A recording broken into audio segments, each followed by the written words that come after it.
যে কোনো কম্পিটিটিভ এক্সামে সবচেয়ে বেশি আসা একটা ফিগার অফ স্পিচ মেটাফোর নিয়ে আমরা আজকে আলোচনা করব। বাংলায় যেটিকে আমরা বলে থাকি রূপক। স্লাইডে দুটো ডেফিনিশন দেওয়া আছে, একটু খেয়াল করুন। মেটাফোর হচ্ছে মূলত দুইটা ভিন্ন ভিন্ন বস্তুর মধ্যে একটা ইমপ্লিসিট কম্প্যারিজন, যেখানে আমরা লাইক বা অ্যাজ এই ধরনের শব্দগুলো ব্যবহার করি না, অর্থাৎ এগুলোর ব্যবহার ছাড়াই আমরা যখন দুইটি ভিন্ন বস্তুর মধ্যে সরাসরি তুলনা করি তখন সেটাকে বলা হয় মেটাফোর। অর্থাৎ খুব সহজভাবে বলতে গেলে মেটাফোর মানে হচ্ছে একটা ইমপ্লাইড বা একটা ডিরেক্ট কম্প্যারিজন, এবং এখানে লাইক বা অ্যাজের ব্যবহার হবে না। এবং যদি একটা ইকুয়েশন দাঁড় করাতে চান তাহলে এ এবং বি দুইটাকে আমরা যদি দুইটি ভিন্ন বস্তু ধরি তাহলে কম্প্যারিজনটা আসবে এ ইজ ইকুয়াল টু বি এই ফর্মুলাতে। এক্সাম্পলগুলো দেখলে আরো বেশি সহজ হয়ে যাবে।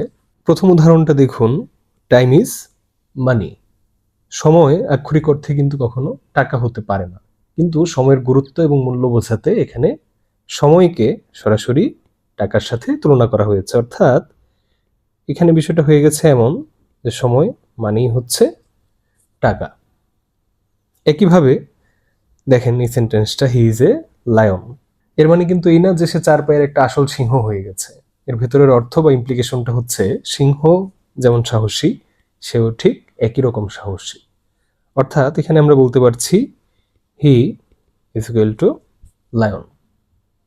পরের এক্সাম্পলটা দেখেন, the classroom was A graveyard. Classroom কখনো কবরস্থান হতে পারে না, কিন্তু তার নীরবতাকে বোঝাতে আমরা সরাসরি গ্রেভিয়ার্ডের সাথে তুলনা করছি। তাহলে মেটাফোর আইডেন্টিফাই করার সবচেয়ে সহজ টিপসগুলো হচ্ছে বাক্যে কোনো লাইক বায়াস থাকবে না, এবং একটা বিষয়কে আরেকটার সাথে সরাসরি তুলনা করা হবে। পরীক্ষায় আমরা সবচেয়ে বেশি যে জায়গাটাতে ভুল করি সেটা হচ্ছে মেটাফোর সিমিলির পার্থক্যটা আমরা একটু গুলিয়ে ফেলি, সেটা আজকে বিস্তারিত আলোচনা করব। এই যে মেটাফোর এবং সিমিলি দুইটাই কিন্তু একটা সেন্টেন্সের ভেতর দুইটা বিষয়কে তুলনা করতে ব্যবহৃত হয়, কিন্তু সিমিলিতে যখন তুলনাটা হবে তখন এই অ্যাজ, লাইক এই ধরনের শব্দগুলো ব্যবহৃত হবে। যেমন দেখেন, he is as brave as a lion, life is like a journey.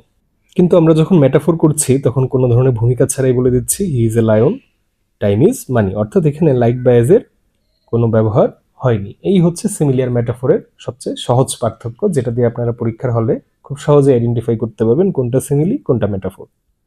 এবারে চলুন ইংরেজি সাহিত্যের কিছু বিখ্যাত ক্লাসিক মেটাফোর দেখে নেওয়া যাক, যা বিসিএস এবং যে কোনো কম্পিটিটিভ এক্সামের জন্য খুবই ইম্পর্টেন্ট। প্রথম কোটেশনটি ইংরেজি সাহিত্যের জনক উইলিয়াম শেক্সপিয়ারের বিখ্যাত comedy as you like it থেকে নেওয়া হয়েছে। শেক্সপিয়ার এখানে বলছেন, দেখেন, all the world's a stage, অর্থাৎ all the world is a stage. Shakespeare এখানে আমাদের এই পৃথিবীকে একটা থিয়েটার বা নাটকের মঞ্চের সাথে তুলনা করেছেন, যেখানে আমরা মানুষরা আসি, বিভিন্ন বয়সে নিজেদের রোল বা ভূমিকা প্লে করি, চলে যাই। সো এখানে তিনি বলছেন world is equal to stage, তাহলে এটাও একটা মেটাফোর। দ্বিতীয় এক্সাম্পলটা খেয়াল করেন, এটা আমেরিকান পোয়েট এমিলি ডিকিনসনের hope is the thing with feathers কবিতা থেকে নেওয়া। খুব সুন্দর একটা লাইন। তিনি বলছেন hope is the thing with feathers. এখানে ডিকিনসন হোপ বা আশাকে সরাসরি পাখির সাথে তুলনা করেছেন। এই যে থিং উইথ ফিদার্স, এটা দিয়ে কিন্তু পাখি বোঝানো হয়েছে। অর্থাৎ আশা হচ্ছে মানুষের মনের ভেতর ডানা মেলে বসে থাকা একটা পাখি, যে কি করে কষ্টের দিনেও গান গেয়ে যায়। সো এখানে hope is equal two bird, এবং এটা একটা মেটাফোর। এবারের উদাহরণটাও উইলিয়াম শেক্সপিয়ারের রোমিও অ্যান্ড জুলিয়েট থেকে নেওয়া। শেক্সপিয়ারকে কিন্তু রোমান্টিক সাহিত্যের ট্র্যাজেডি কিং বলা হয়, আপনারা কি এটা সবাই জানেন? যাই হোক, এই নাটকটা আমরা সবাই জানি। এই নাটকে একটা বিখ্যাত সিন ছিল এরকম যে রোমিও জুলিয়েটকে জানালার পাশে দেখে মনে মনে বলছে it is the east and Juliet is the sun. খেয়াল করুন, রোমিও কিন্তু বলে নাই যে Juliet is like the sun, Juliet is as the sun. সে সরাসরি বলেছে জুলিয়েট ইজ দ্য সান। অর্থাৎ সূর্য যেমন পৃথিবীকে আলো উষ্ণতা দিচ্ছে, জুলিয়েটও ঠিক তেমনি রোমিওর অন্ধকার জীবনে আলো, আশা, আনন্দ নিয়ে এসেছে।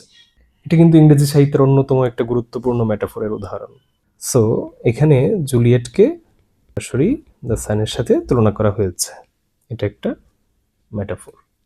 এমিলি ডিকিনসনের এতটুকু আমরা পড়েছিলাম, তার পরবর্তী অংশটা একটু বিশদভাবে দেওয়া হয়েছে, খেয়াল করুন। এখানে কিন্তু মেটাফোরটা আরও বেশ সুন্দরভাবে ফুটিয়ে তোলা হয়েছে, যে মানুষের আশা হচ্ছে এমন একটা পাখি যেটা কি করে, পারচেস ইন দ্য সোল, অর্থাৎ আমাদের আত্মার ভেতরে বাসা বেঁধে বসে থাকে। দেখেন ভাইয়াপুরা, জীবনে ঝড় বা তুফান বা যত কঠিন সময় আসুক না কেন, আমাদের কিন্তু মনে রাখতে হবে যে কখনোই আশা ছাড়া যাবে না, এবং দিন শেষে কিন্তু আশাবাদীরাই বিজয়ী হয়। এবারের উদাহরণটা জন ডন, তাকে মেটাফিজিক্যাল কবিও বলা হয়ে থাকে, তার ডিভোশনস আপন এমার্জেন্ট ওকেশনস থেকে নেওয়া হয়েছে। তিনি বলছেন, no man is an island entire of itself. একটা দ্বীপ বা আইল্যান্ডকে যেমন মূল ভূখণ্ড থেকে বিচ্ছিন্ন হয়ে একা একা সাগরের মাঝে টিকে থাকতে হয় বা টিকে থাকতে পারে, মানুষ কিন্তু তেমন নয়। মানুষ একা বাঁচতে পারে না, সমাজে প্রতিটি মানুষকে একে অপরের উপর নির্ভর করতে হয়। মানুষকে এখানে সরাসরি আইল্যান্ডের সাথে তুলনা করা হয়েছে, সুতরাং এটাও একটা মেটাফোর। আচ্ছা, এবারের স্লাইডে একটা দারুণ ইনফরমেশন আছে, আমি আপনাদের নোট রাখতে বলবো। অস্কার ওয়াইল্ডের লেডি উইন্টারমেয়ার্স ফ্যানের একটা উক্তি, দ্য ওয়ার্ল্ডস স্টেজ। ঠিক একই রকম একটা উক্তি কিন্তু আমরা পেয়েছি উইলিয়াম শেক্সপিয়ারের, সেটা হচ্ছে all the world's a stage. পরীক্ষায় যদি all the world's a stage এই উক্তিটা কার, তাহলে উত্তর হবে উইলিয়াম শেক্সপিয়ার। কিন্তু যদি বলে দ্য ওয়ার্ল্ডস স্টেজ এটা কার, তো খেয়াল করুন এখানেও কিন্তু পৃথিবীকে নাট্যমঞ্চের সাথে তুলনা করা হয়েছে, অর্থাৎ ওয়ার্ল্ড স্টেজ, সুতরাং এটাও একটা মেটাফোর। আমেরিকান সাহিত্যের অন্যতম শ্রেষ্ঠ উপন্যাস বলতে পারেন দ্য গ্রেট গ্যাটসবি, যেটা লিখেছেন এফ স্কট ফিটজেরাল্ড। এখানে একটা গুরুত্বপূর্ণ মেটাফোর ছিল দ্য গ্রিন লাইট। এই উপন্যাসের কনটেক্সট সম্পর্কে যদি আপনাদের ধারণা থাকে তাহলে বুঝতে পারবেন এই সবুজ আলোটা হচ্ছে মূলত আমাদের গ্যাটসবির স্বপ্ন, তার আশা, এমন একটা ভবিষ্যতের স্বপ্ন যেটা সে তীব্রভাবে ছুঁতে চায় কিন্তু বারবার হাতছাড়া হয়ে যাচ্ছে। অর্থাৎ মানুষের অপূর্ণ আকাঙ্ক্ষা এবং স্বপ্নের যে একটা চিরন্তন মেটাফোর, সেটাই হচ্ছে দ্য গ্রিন লাইট, সুতরাং এটাও একটা মেটাফোরের উদাহরণ। এরপর উদাহরণটা দেখেন, all the world's stage and all the man and women merely players. এটাও উইলিয়াম শেক্সপিয়ারের অ্যাজ ইউ লাইক ইট থেকে নেওয়া হয়েছে। এখানে আমরা একটা ডাবল মেটাফোর পাচ্ছি, খেয়াল করেন ভালোভাবে। পৃথিবীকে বলা হয়েছে নাটকের মঞ্চ, আর পৃথিবীর যত মানুষ আছে অর্থাৎ পুরুষ এবং নারী, তাদেরকে সবাইকে বলা হচ্ছে সেই নাটকের অভিনেতা, অর্থাৎ প্লেয়ার্স, সুতরাং এগুলো মেটাফোরের উদাহরণ।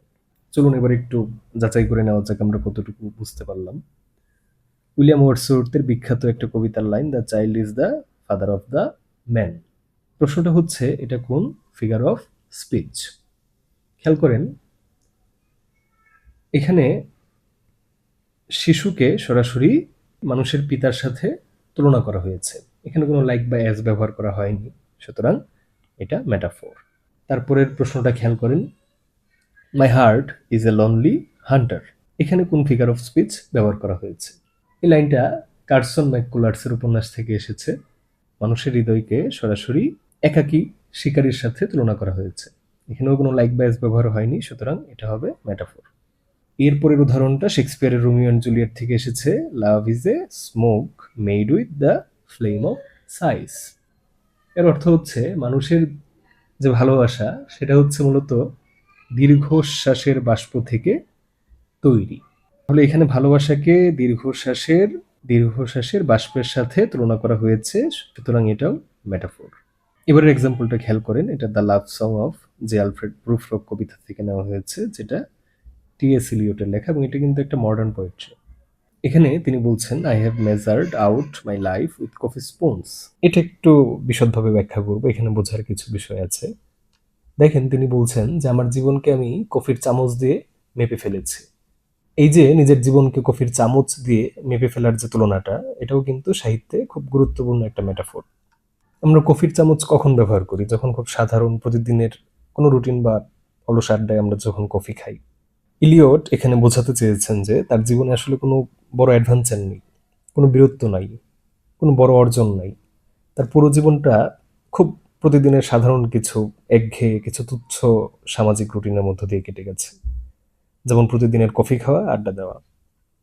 তো নিজের জীবনের এই যে চরম একঘেয়েমি, একটা অর্থহীনতা, ক্ষুদ্রতা, সেগুলোকে বোঝাতে কিন্তু তিনি জীবনকে কোনো বড় স্কেলে না মেপে সরাসরি কফির চামচ দিয়ে মেপে ফেলেছেন। যেহেতু এখানে লাইক বা অ্যাজ কোনো কিছু ছাড়াই এই গভীর তুলনাটা করা হয়েছে, এটা ইংরেজি সাহিত্যের অন্যতম চমৎকার একটা মেটাফোর। তো এটাই ছিল আমাদের মেটাফোরের উপর কমপ্লিট সেশন। আশা করি মেটাফোর সম্পর্কে আপনাদের পরিষ্কার একটা ধারণা হয়েছে। পরীক্ষায় যে কোনো প্রশ্ন আসলে আপনারা এখান থেকে সহজেই ফুল মার্কস তুলে নিতে পারবেন। ফিগার অফ স্পিচের প্রত্যেকটি ফিগার নিয়ে আমরা এই প্লেলিস্টটি করেছি। পরবর্তী ক্লাসে দেখা হচ্ছে। ধন্যবাদ সবাইকে।